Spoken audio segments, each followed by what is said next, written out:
আসসালামু আলাইকুম প্রিয় ভাই।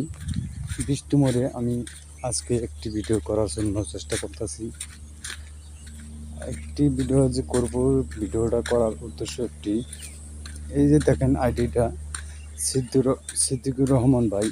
সে একজন ছোট পরিবার, তার ছোট পরিবার হলেও সে একজন অনেক বড় মনের একজন মানুষ।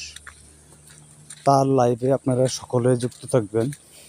সিদ্দিকুর রহমান ভাই সকলকেই আপনাদেরকে ভালোবাসা দিয়ে বরণ করে নেবে। তার মনটা অনেক বড় মনের মানুষ একজন সিদ্দিক ভাই। সিদ্দিক ভাইয়ের সাথে আপনারা দ্রুত যুক্ত হয়ে যান। আমাকে প্রতিদিনই সিদ্দিক ভাই ভালোবাসা দেয়। আপনারাও ভালোবাসা পেতে চাইলে তার সাথে যুক্ত হয়ে যাবেন। আশা করি আমার কথাটা আপনারা বুঝতে পেরেছেন। সিদ্দিকুর